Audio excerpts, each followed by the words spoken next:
ఓం మహాగణాధిపతయే నమః. ఓం గురుభ్యో నమః. ఓం శ్రీమాత్రే నమః.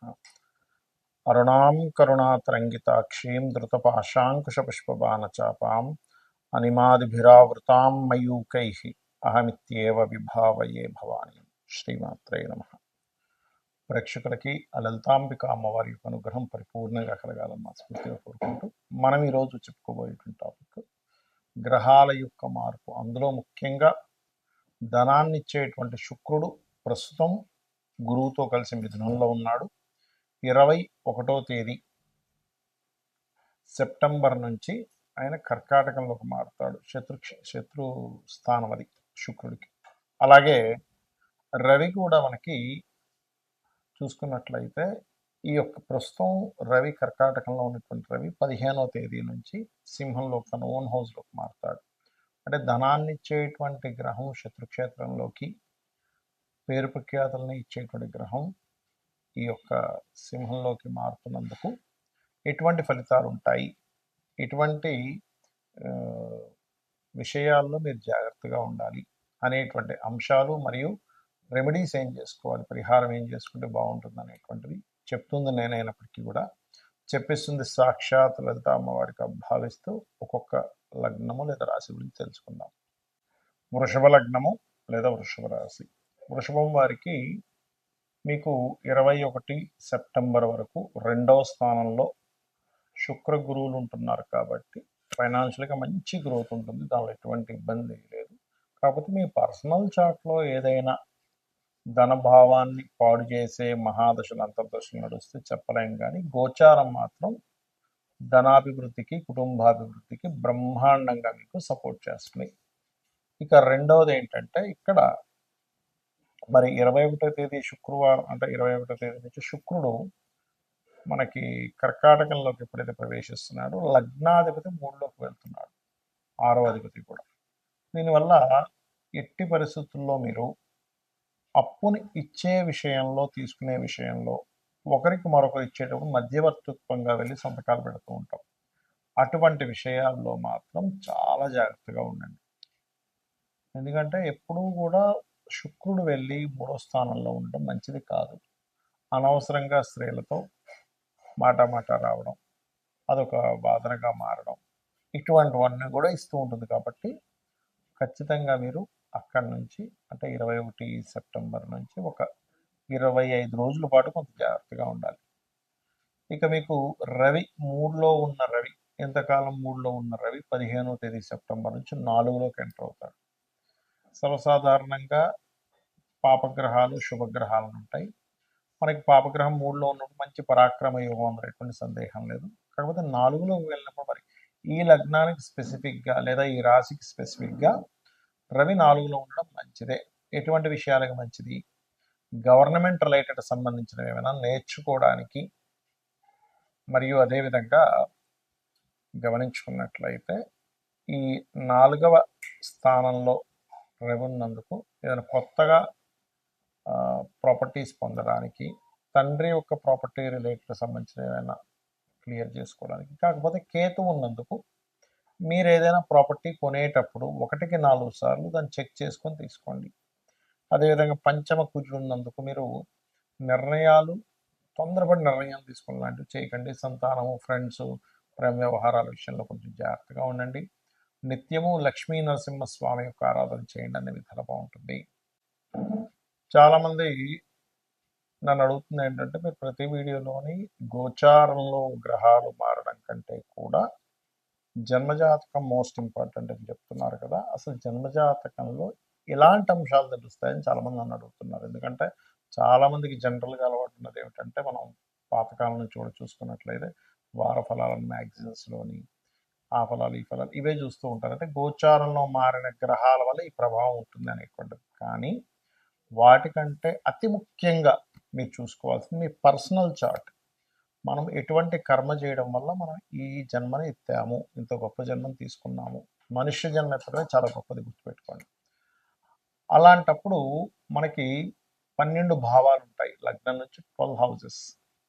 ఈ 12 హౌసెస్ వల్ల మనకు కలిగేది ఏమిటి, తెలుసుకునేది ఏమిటి అంటే, మీ లగ్నము అనేటువంటిది ఒకటి ఉంటుంది. ఆ లగ్నాన్ని బట్టి మనిషి ఎంత స్ట్రాంగ్గా ఉన్నాడో వీక్గా ఉన్నాడో, మనిషి యొక్క పేరు ప్రఖ్యాతులు కానివ్వండి, లైఫ్లో ఎదిగేటువంటి విషయం కానివ్వండి, ఏ ప్లానెట్స్ వల్ల మీకు వస్తాయి, మీరు అది రావడానికి ఏ ఉపాసన చేయాలని చాలా స్పష్టంగా మీ లగ్న భావాన్ని బట్టి తెలుస్తుంది. అలాగే ధనం విషయంలో చాలామంది ఇప్పుడు ఇబ్బంది పడుతుంది ఏంటంటే ఫైనాన్షియల్గా ఖర్చులేమో పెరిగిపోయాయి, వచ్చే ధనం ఏమో తగ్గిపోయింది. అంటే ఏమిటి, మీరు వెళ్ళాల్సిన మార్గంలో మీరు వెళ్ళటం లేదు, అందుకే మీకు ధనం రావట్లేదు. గుర్తుపెట్టుకోండి. అంటే మీ ధనాధిపతి ఏ రంగాల్లో ఉన్నాడో, ఏ రంగాల ద్వారా ధనయోగాన్ని ఇస్తున్నాడో తెలుసుకుంటే, మీ యొక్క జన్మజాతకంలో అది తెలుసుకొని కనుక చిన్నప్పటి నుంచే ఆ సెక్టార్స్లో మీరు కనుక విద్యాభ్యాసం చేయడము, దానికి సంబంధించిన స్కిల్స్ నేర్చుకుంటూ ఉన్నట్లయితే ఖచ్చితంగా మీరు ఒక మంచి స్టేజ్కి వెళ్తారు. అలా కాకుండా చూడండి, కొంతమంది ఇంజనీరింగ్ చదివానండి, అకౌంట్స్లోకి వెళ్ళి స్థిరపడ్డానండి అంటుంటారు. ఇంజనీరింగ్ చదివిన అన్ని సంవత్సరాలు వేస్ట్ అయిపోయింది.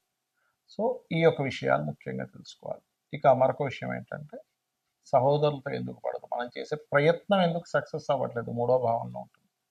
మనకి గృహయోగం వచ్చేస్తుందా లేదా, చాలామంది గృహం కొనుక్కున్నప్పుడల్లా డౌన్ఫాల్ అవుతుంటారు. ఎందుకంటే చతుర్థ భావం పాడవుతుంది, లేదా ఎడ్యుకేషన్ డిస్టర్బ్ అవుతూ ఉంటుంది. మదర్తో పడదు, మాతృ వియోగాలు, మాతృదోషాలు ఉంటుంటాయి, పితృదోషం, మాతృదోషం అని. ఆ రకంగా 4000 బట్టి అంటే మీరు ఏ ఫేసింగ్ తీసుకుంటే బాగుంటుంది అనేటువంటి విషయం మీ జన్మజాతకము, మీ పేరులో ఉన్న మొదటి అక్షరం ద్వారా తెలుస్తుంది. సంతాన యోగాలు, లేదా ఫ్రెండ్స్, లేదా షేర్ మార్కెట్లో కలిసి వస్తుందా లేదా, పంచమం బాగుంటేనే షేర్ మార్కెట్, లేదంటే రాజకీయంగా నేను వెళ్దాం అనుకుంటున్నాను, పంచమం బాగుంటుంది పెట్టుకోండి. 6వ స్థానం కనుక మీకు బాగుంది, శత్రువుపై మీరు జయం కలుగుతుంది, లేకపోతే శత్రువుల ద్వారా మీరు ఇబ్బంది పడతారు, గుర్తుపెట్టుకోండి. డైలీ లైఫ్ కూడా 6వ స్థానంలో తెలుస్తూ ఉంటుంది. అదేవిధంగా వివాహ స్థానం, అసలు ఎప్పుడు వివాహం అవుతుంది, ఎలాంటి భార్య భర్త వస్తారనేది 7వ స్థానం బట్టి తెలుస్తుంది. లైఫ్లో పజిల్స్ అనుకోండి, ట్విస్ట్లు అనుకోండి, మార్పులు అనుకోండి, ఇవన్నీ కూడా 8వ స్థానంలో ఉంటాయి. ఆకస్మికంగా లాభాలు కానివ్వండి, ఆకస్మికంగా నష్టాలు కానివ్వండి, అది ఎప్పుడుందో తెలుసుకుంటే మీరు ఆ టైంలో చేసే ఇన్వెస్ట్మెంట్ మీకు లాభం ఇస్తుంది. ఆ టైంలో చేయకుండా ఉండడం వల్ల నష్టం కలగకుండా ఉంటుంది, గుర్తుపెట్టుకోండి. అదేవిధంగా తండ్రి, హైయర్ ఎడ్యుకేషన్, ఇవన్నీ 9వ స్థానంలోని. మరియు దశమం అనేటువంటిది మీ వృత్తి. వృత్తిపరంగా చాలామంది తెలియక ఇక్కడ తిరుగుతూ ఉంటారు, ఇక్కడ నాకు జాబ్ రావట్లేదు, కానీ వాళ్ళ జన్మజాతకంలో వేరే రాష్ట్రానికో వేరే దేశానికి వెళ్తే అద్భుతమైన స్టేజ్కి వెళ్ళాలని రాసిపెట్టి ఉంటుంది. అది మనకి జన్మజాతకంలో తెలుస్తుంది, పర్సనల్ చార్ట్. అలాగే 11వ స్థానం గెయిన్స్, అంటే వేటి వల్ల మీకు లాభాలు ఉన్నాయి, ఏ వ్యాపారం చేస్తే మీకు లాభం ఉంది, అసలు లైఫ్లో ఎందుకు మనం ఆనందించలేకపోతున్నాం, దానికి గల గ్రహం ఏమిటి, అసలు ఎందుకు అక్కడ స్ట్రక్ అయిపోయింది, మనం ఆనందించాల్సింది మనం ఎంజాయ్ చేయాల్సి చేయలేకపోతున్నాం. మీ ఇన్వెస్ట్మెంట్స్, మీ విదేశాలు, ఇవన్నీ 12వ స్థానంలో ఉంటాయి. ఇవన్నీ జన్మజాతకంలో ఉండేవి. మరి ఈ గోచార ఫలితాలు ఎందుకు చెప్పుకుంటున్నాం అంటే సపోర్ట్. అంటే ఇప్పుడు మనం చేసేటువంటి ఒక బిజినెస్ అనుకున్నాం, ఆ బిజినెస్కి ఇప్పుడు ఉండే మార్కెట్ సపోర్ట్గా ఉందా లేదా. అంటే ఒక ఉదాహరణకి ఒక స్కూల్ బ్యాగులు అమ్మాలనుకున్నాడు, లేదా స్కూల్ డ్రెస్సులు అమ్మాలనుకున్నాడు ఒక వ్యక్తి. ఆయన స్కూల్స్ స్టార్ట్ అయిపోయిన తర్వాత పెట్టడం వల్ల ఏ ఉపయోగం ఉండదు. స్కూల్స్ స్టార్ట్ అవ్వకముందు ఒక 3 నెలల ముందు నుంచి అమ్మితే ఉపయోగం ఉంటుంది. ఏంటంటే దట్ ఈస్ మార్కెట్ అంటారు. అంటే బయట ఉన్నటువంటి సిచ్యువేషన్స్, బయట ఉండేటువంటి డిమాండ్ని బట్టి మనం ఎలా అయితే బిజినెస్ స్టార్ట్ చేస్తామో, అలాగే మీ గోచార గ్రహాలు ఎంతవరకు సపోర్ట్ చేస్తున్నాయి దాన్ని బట్టి. అలాగే గోచారంలో మనకి దేశకాల పరిస్థితులు కూడా. ఇప్పుడు చూడండి, మనకి రవి సింహంలోకి వస్తాడు సెప్టెంబర్ 15 నుంచి. మనం మామూలుగా గతంలో కూడా చెప్పుకుంది ఏమిటి, పర్టికులర్గా ఇప్పుడు బంగారం రేటు ఫ్లక్చువేట్ అవుతూనే ఉంటుంది. ఆ లక్ష దగ్గర అటు ఇటు ఇటు అటు కొట్టుకులాడుతూ ఉంటుంది.